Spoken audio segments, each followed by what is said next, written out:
Assalamu alaikum, dear students. Hope so you all will be fine. Today the topic of lecture is calculation of number of molecules, number of atoms or ions from a given mass of substance. Chapter number 1 के अंदर हमने जो previous lecture पढ़ा था that was about Avogadro's number. Avogadro's number क्या होता है, ये कांस्टेंट नंबर होता है, ये किस चीज़ को रिप्रेजेंट करता है, किसी भी सब्सटेंस के 1 मोल के अंदर मौजूद नंबर ऑफ़ एटम्स, आयंस और मॉलिक्यूल्स को रिप्रेजेंट करता है। लेकिन इस टॉपिक के अंदर हम क्या सीखेंगे, इस टॉपिक के अंदर हम ये सीखेंगे कि अगर हमें किसी भी सब्सटेंस का कोई मैस दे दिया जाए, given mass of a substance, तो वहाँ से हम कैसे कैलकुलेट कर सकते हैं कि उस मैस के अंदर उस सब्सटेंस के कितने नंबर ऑफ़ मॉलिक्यूल्स या नंबर ऑफ़ एटम्स या नंबर ऑफ़ आयंस मौजूद हैं। तो सबसे पहले हम क्या करेंगे इस टॉपिक के अंदर, सबसे पहले तो हम ये देखते हैं कि हमें मैस जो हम बात कर रहे हैं कि हमारे पास अगर गिवन मैस हो तो वहाँ से हम नंबर ऑफ़ मॉलिक्यूल्स, एटम्स या आयंस फाइंड आउट कर सकते हैं। तो उन्हें हम जनरली नंबर ऑफ़ पार्टिकल्स भी कह सकते हैं। हम गिवन मैस से किसी भी सब्सटेंस के number of particles find out कर सकते हैं। तो कैसे फाइंड आउट कर सकते हैं, उसके लिए हमें कोई फार्मूला अप्लाई करना पड़ेगा। तो वो कौन सा फार्मूला है जो हमें गिवन मैस और नंबर ऑफ़ पार्टिकल्स के दरमियान रिलेशनशिप बताता है। तो फर्स्ट केस में हम देखते हैं number of atoms of an element, कि किसी भी एलिमेंट के अंदर नंबर ऑफ़ एटम्स को फाइंड आउट करना हो तो हमारे पास कौन सा फार्मूला होता है, this is equal to given mass of the element in grams. वो मैस जो हमें दिया गया है किसी भी एलिमेंट का और वो ग्राम्स में मौजूद है, उसे हम डिवाइड कर देंगे उसी एलिमेंट के मोलर मैस के साथ। और मोलर मैस हम जानते हैं कि वैसे ही ग्राम्स में होता है, क्योंकि जब भी किसी भी एलिमेंट के एटॉमिक मैस को ग्राम्स में लिखते हैं तो वो उस एलिमेंट का मोलर मैस बन जाता है।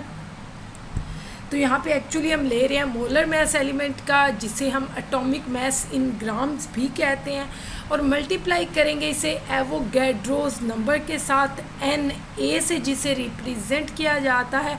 एवोगैड्रोज नंबर क्या है, ये सारी चीज़ें हम प्रीवियस लेक्चर में पढ़ चुके हैं। यहाँ पे हमने एक फार्मूला पढ़ा for the calculation of number of atoms of an element, कि किसी भी एलिमेंट के कितने नंबर ऑफ़ एटम्स मौजूद हैं, कहाँ पे मौजूद हैं, उस एलिमेंट के गिवन मैस के अंदर जो कि ग्राम्स में दिया गया है।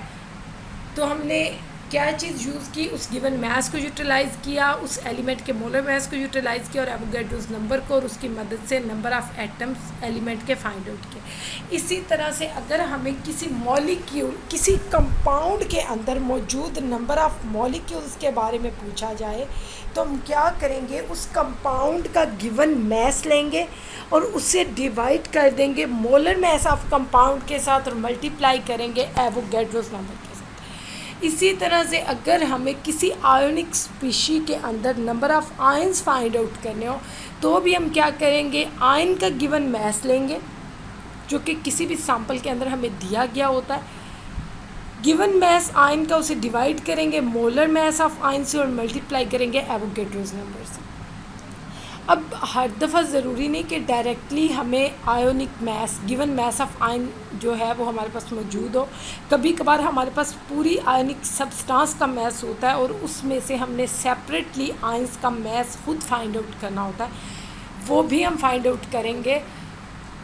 तो इसके लिए हम सबसे पहले, ये तो सारे फार्मूलाज थे, वो फार्मूलाज जो हमें नंबर ऑफ़ पार्टिकल्स और मैस के बारे में रिलेशनशिप बताते हैं कि किसी भी एलिमेंट, किसी भी कंपाउंड या किसी भी आयोनिक सब्सटेंस के अंदर मौजूद एटम्स, मॉलिक्यूल्स और आयंस की तादाद को कैसे फाइंड आउट किया जाता है गिवन मैस से। तो हम सबसे पहले हमारे पास एक क्वेश्चन आता है, how many water molecules are present in 18 gram of its mass. अगर हमारे पास वाटर का 18 ग्राम मैस मौजूद है तो उसके अंदर वाटर के कितने मॉलिक्यूल्स मौजूद होंगे, हम कैसे फाइंड आउट करेंगे। हम वही फार्मूला लगाएंगे जो पीछे हमने पढ़ा मॉलिक्यूल के लिए, number of molecules of water किसके इक्वल होंगे? Given mass of water divided by molar mass of water multiplied by Avogadro's number. तो वाटर के मॉलिक्यूल्स हमारे पास कैसे आएंगे? गिवन मास हमारे पास 18 ग्राम्स है, मोलर मास भी 18 ग्राम्स है, 18/18 पुट होगा, मल्टीप्लाई होगा एवोगैड्रोस नंबर के साथ, जिसकी वैल्यू एक कांस्टेंट नंबर है 6.02 इंटू 10⁻23। इसे कैलकुलेट करें, 18 के साथ कैंसिल हो जाएगा। डिमास रूल के अकॉर्डिंग सबसे पहले डिवीजन करनी है। जब ये दोनों डिवाइड होकर 1 आ जाएगा आंसर, तो 1 को मल्टीप्लाई करेंगे 6.02 इंटू 10⁻23 के साथ।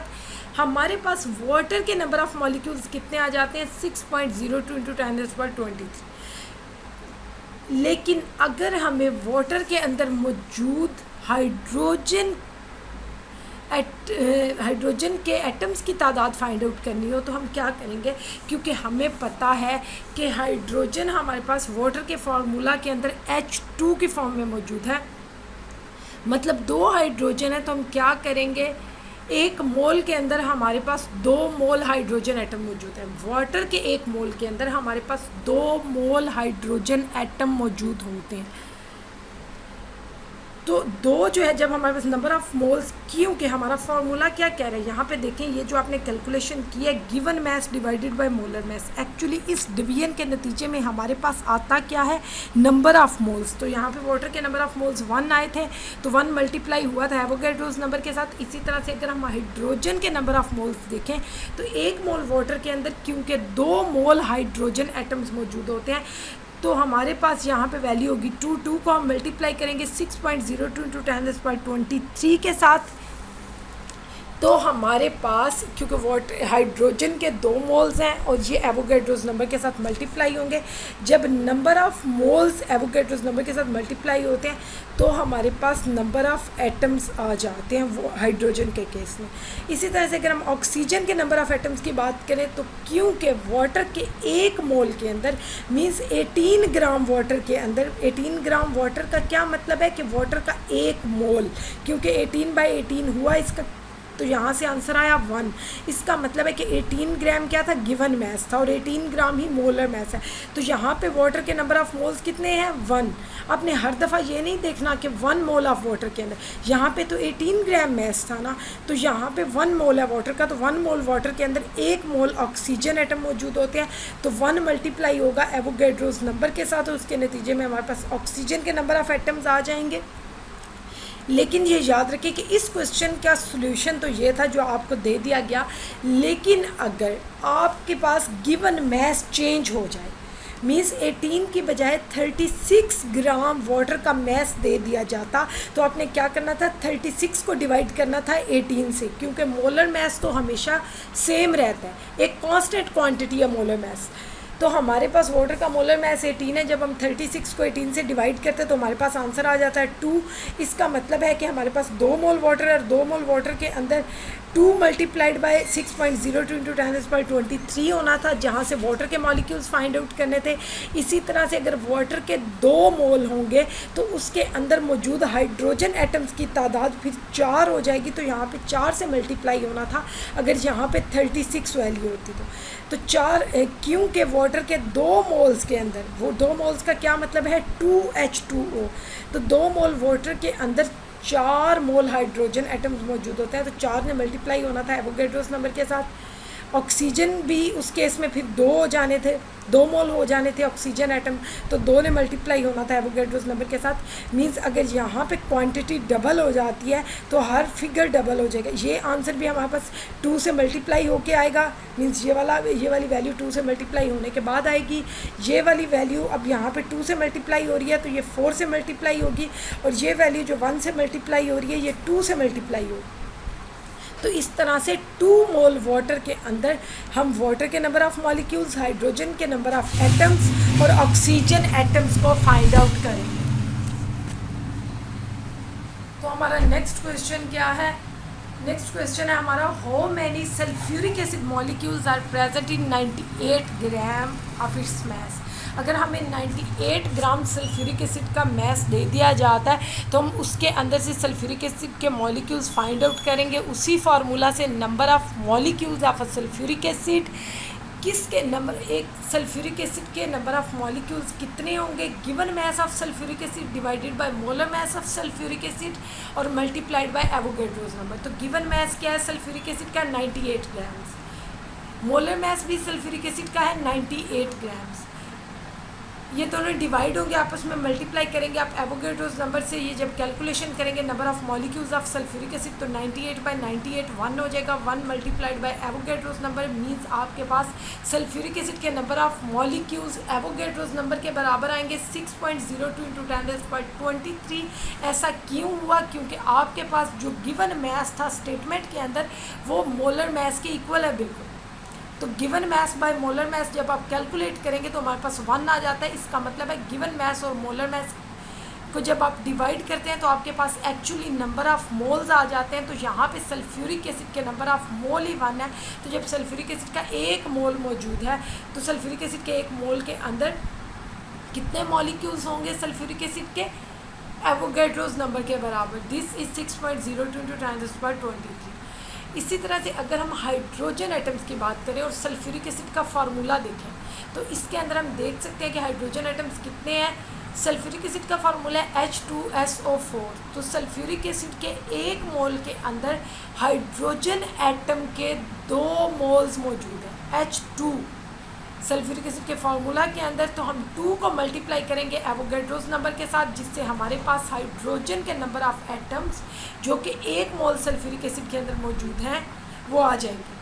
या फिर आप ये कह सकते हैं कि सल्फ्यूरिक एसिड के 6.02 इंटू 10⁻23 मॉलिक्यूल्स हैं और वहाँ पे हाइड्रोजन के कितने एटम्स हैं 6.02 इंटू 10⁻23 मल्टीप्लाइड बाई 2। उसके साथ ही अगर हम सल्फ़र के एटम्स देखें तो क्योंकि H2SO4 के अंदर सल्फ़र का सिर्फ 1 एटम मौजूद है मीन्स 1 मोल सल्फ्यूरिक एसिड के अंदर H2SO4 के अंदर 1 सल्फ़र का एटम मौजूद है, 1 मोल ऑफ सल्फ़र मौजूद है। तो 1 मोल के अंदर सल्फ़र के कितने एटम्स होंगे 6.02 इंटू 10⁻23। इसी तरह से अगर हम ऑक्सीजन की बात करें और सल्फ्यूरिक एसिड का फार्मूला देखें H2SO4 तो ऑक्सीजन के क्योंकि 4 एटम मौजूद हैं सल्फ्यूरिक एसिड के 1 मोल के अंदर मीन्स 4 मोल ऑक्सीजन एटम्स मौजूद हैं। तो 4 मल्टीप्लाई होगा एवोगैड्रोस नंबर के साथ जिसके नतीजे में हमारे पास ऑक्सीजन के एटम्स जो कि सल्फ्यूरिक एसिड के 1 मोल के अंदर मौजूद हैं वो फाइंड आउट हो जाएंगे। हमारे पास नेक्स्ट क्वेश्चन है how to find number of ions positive and negative charges from given mass. जैसे हमने सल्फ्यूरिक एसिड की बात की और उसका अगर हमारे पास क्वेश्चन ये है कि हमारे पास अगर 9.8 ग्राम सल्फ्यूरिक एसिड है तो हम इसके अंदर से पॉजिटिव और नेगेटिव चार्जेस को कैसे फाइंड आउट करेंगे। हमें तो गिवन मास दिया गया 9.8 ग्राम्स। तो एक्चुअली हमने सबसे पहले क्या करना है सल्फ्यूरिक एसिड के number of moles find out करना है। नंबर ऑफ़ मोल्स के लिए फार्मूला जो हम प्रीवियस लेक्चर्स के अंदर पढ़ के आए हैं, कॉन्सेप्ट ऑफ मोल पे एक लेक्चर था, उसके बाद एवोगैड्रोस नंबर पे एक लेक्चर था। वहाँ पे हमने सारी चीज़ें डिस्कस की कि किसी भी गिवन मास से नंबर ऑफ़ मोल्स कैसे फाइंड आउट किए जाते हैं। Given mass by molar mass, given mass है 9.8 ग्राम, मोलर मास है सल्फ्यूरिक एसिड का 98 ग्राम्स। जब आप 9.8 को डिवाइड करेंगे 98 से तो आपके पास आंसर ऑब्वियसली 1.1 आएगा, 0.1। तो इसका मतलब है कि 9.8 ग्राम सल्फ्यूरिक एसिड के अंदर 0.1 मोल सल्फ्यूरिक एसिड मौजूद है। तो यहाँ पे अगर हम नंबर ऑफ़ हाइड्रोजन आयंस की बात करें 0.1 मोल सल्फ्यूरिक एसिड के अंदर हाइड्रोजन आयंस के 0.2 मोल्स मौजूद है। क्योंकि H2SO4 ये फार्मूला रिवील करता है कि एक सल्फ्यूरिक एसिड के अंदर 2 मोल हाइड्रोजन आयंस मौजूद हैं। तो 2 मोल हाइड्रोजन आयन का क्या मतलब है कि अगर हमें उन्हें हाइड्रोजन आयंस की फॉर्म में तादाद बतानी पड़े तो हम 0.2 को मल्टीप्लाई करेंगे मींस आप number of moles of hydrogen को मल्टीप्लाई करेंगे एवोगैड्रोस नंबर के साथ, दैट इज़ 6.02 इंटू 10⁻23। तो आपके पास जो आंसर आएगा वो होंगे number of hydrogen ions which are present in 0.1 mole of sulphuric acid. इसी तरह से अगर हमें, क्योंकि हमारे पास आयंस कौन से बनते हैं, एक तो हमारे पास सल्फ्यूरिक एसिड की डिसोसिएशन के नतीजे में अगर हम सल्फ्यूरिक एसिड को पानी में डालते हैं, एक्सेस अमाउंट ऑफ वाटर में डालते हैं, तो हमारे पास दो तरह के आयंस जनरेट होते हैं, एक तो हाइड्रोजन आयंस है, एक सल्फेट आयंस है। हाइड्रोजन आयंस 2.2 मोल्स हैं, किसके अंदर 0.1 मोलर सल्फ्यूरिक एसिड के अंदर। इसी तरह से 0.1 मोल सल्फ्यूरिक एसिड के अंदर 0.1 मोल ही सल्फेट आयन मौजूद है, क्योंकि डिसोसिएशन क्लियरली शो करती है कि H2SO4 जब डिसोसिएट होता है तो 2 मोल हाइड्रोजन आयन बनते हैं अगर 1 मोल की डिसोसिएशन होती है, और 1 मोल सल्फेट आयन बनते हैं। इसी तरह अगर 0.1 मोल सल्फ्यूरिक एसिड की डिसोसिएशन होती है तो वहाँ से 0.2 मोल हाइड्रोजन आयन्स बनेंगे और 0.1 मोल सल्फेट आयन बनेंगे।